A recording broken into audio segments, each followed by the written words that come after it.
오늘은 결혼에 대한 내용을 한번 짚어보고 싶습니다. 특히 결혼과 함께 자녀들이 서로 엄마 아빠의 관계를 어떻게 생각하고 또 바라보고 있는지를 여러분들이 한번 점검했으면 좋다는 생각이 듭니다.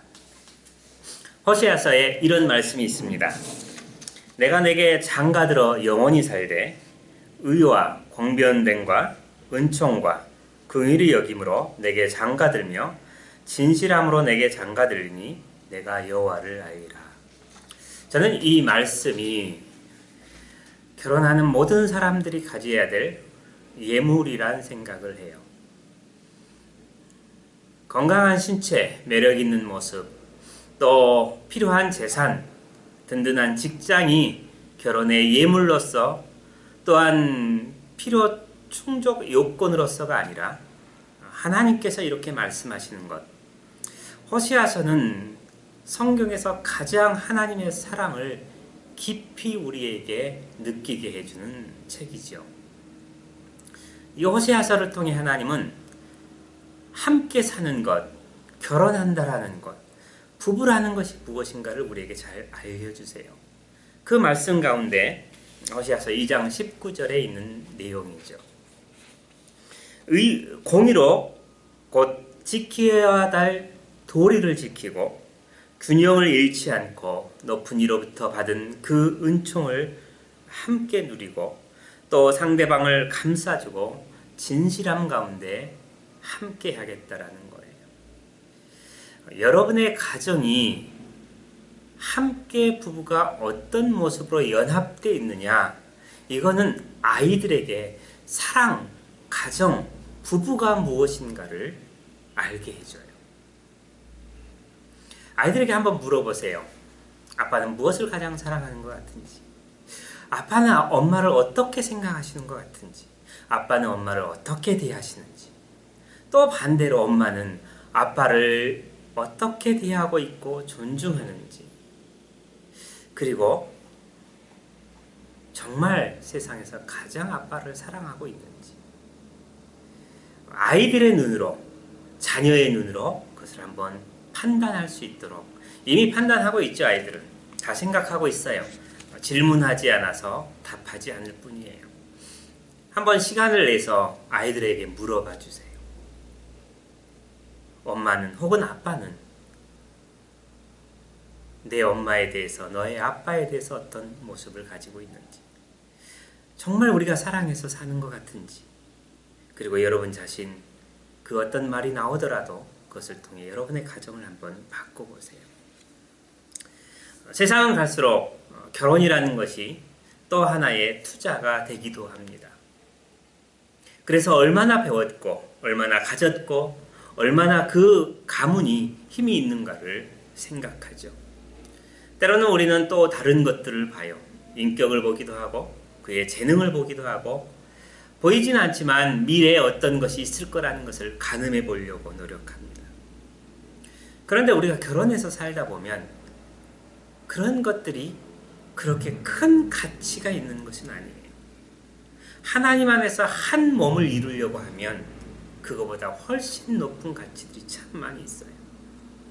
그래서 오늘의 말씀을 기억했으면 좋겠습니다. 서로 안에서 마땅히 지켜야 될 도리를 지킬 수 있는 부부, 치우치지 아니하고 균형을 이룰 수 있는 부부, 하나님의 높은 은총과 그분의 사랑을 입을 수 있는 부부, 그리고 서로를 감싸줄 수 있는 부부, 그리고 그 안에 서로에게 거짓이 없고 깨끗한 진실을 말할 수 있는 부부. 이런 모습으로 여러분이 살아간다면 여러분의 가정의 홈스쿨은 훨씬 큰 교육을 하고 있는 거예요. 인생을 사는 것을 알려주고요. 진실되게 사는 것, 옳은 삶이 무엇인가를 아이들에게 알려줄 수 있어요. 여러분의 100마디의 말보다 부부가 보여주는 그 사랑의 모습은 아이들에게 안정감을 주죠. 사랑의 고백들, 스킨십들, 아이들이 볼 때마다 별로 신경 쓰지 않는 것 같지만 그 아이들은 그들의 마음속에 다른 것을 담아둬요. 나도 사랑하는 사람을 만난다면, 결혼한다면 아빠 혹은 엄마처럼 저런 사람을 만나고 싶다. 그리고 사람을 보는 안목들도 만들어지게 되는 것이죠. 우리는 학교를 보내면서 많은 교육을 하지만 그 학교에서 배우는 어떤 지식이 아니라 진정한 삶을 통해서 우리에게 가르쳐주는 지식이 필요해요. 어느 세미나를 듣고 배우는 지식이 아니라 함께 동행하면서 배웠던 지식이 필요해요. 우리는 홈스쿨을 통해 그런 지식을 전달하고 싶은 거예요. 여러분은 그렇게 생각하지 않으세요? 국어, 영어, 수학을 잘해서 좋은 학교를 가고 세상으로 인정받는 자녀가 되는 게 원한가요? 그렇다면 제가 생각하는 홈스쿨하고는 다른 홈스쿨인 것 같아요. 저는 그런 홈스쿨이 아니라 어떻게 하면 인생을 더 낫게 살아갈 수 있을까? 부모로서 저도 1세대를 살아가고 많은 실수를 경험하며 살아왔어요.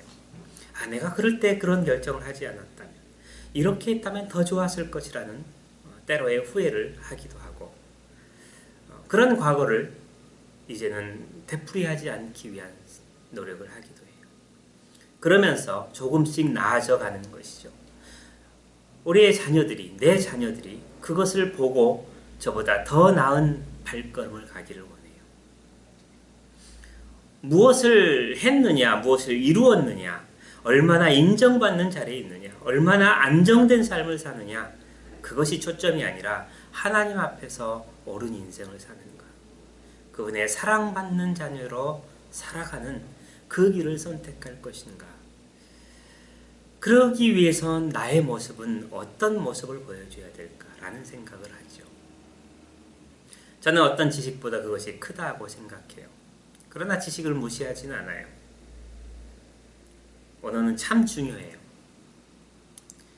지식이라는 것이 없이 살아가는 것보다 지식을 통해 다른 사람을 도울 수 있는 길도 많아요.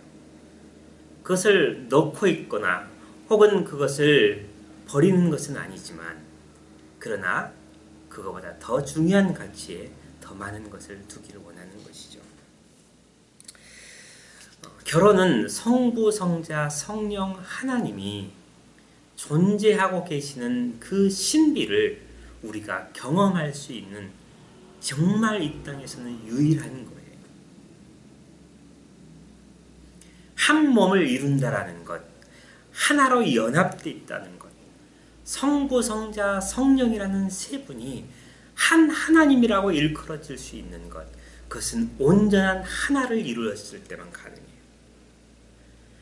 그 하나됨을 부부를 통해 우리에게 경험하게 해주셨단 말이죠.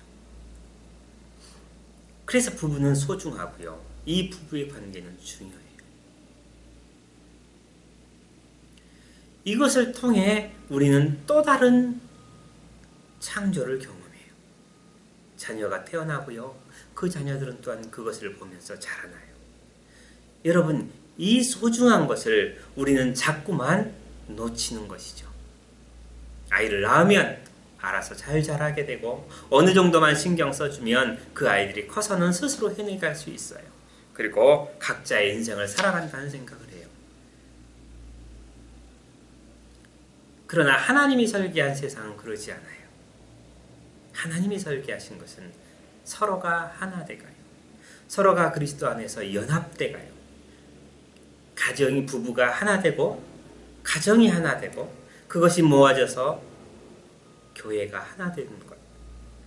또한 지구촌의 범교회적인 그리스도를 머리로 하는 모든 교회가 하나 돼 가는 것이 하나님이 만들어 놓으신 질서인 것이죠.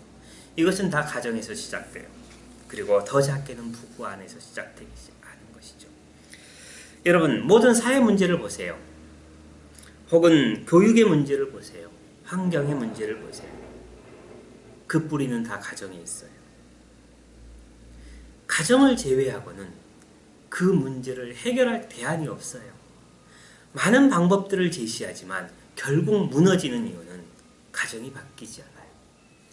여러분, 열심히 아이들을 데려다가 복음을 가르치고 그들에게 좋은 것을 가르치지만 그 부모와 함께 살아가는 생활 속에서 부모의 이중적 인생을 보면 그 아이의 믿음은 흔들려 버려요. 대안학교 또 혹은 이런 기독교 정신을 가진 여러 선교 단체에서 그런 사역들을 많이 할 때마다 느낄 거예요. 그리고 그런 얘기는 참 많이 흘러나와요. 그 이유는 뭔가요? 결국 부모를 바뀌지 않으면 아이에게 절대적인 영향을 주고 있는 그 부모에 의해 자녀는 좌우될 수밖에 없다는 것이죠. 어느 정도는 할 수 있어요. 그런데 다시 돌아가요. 그래서 부모 교육을 강조하고 있는 것이죠. 홈스쿨은 그런 거에 있어서 부모 스스로 선택했기 때문에 그 변화의 중심이 바로 될 수 있어요.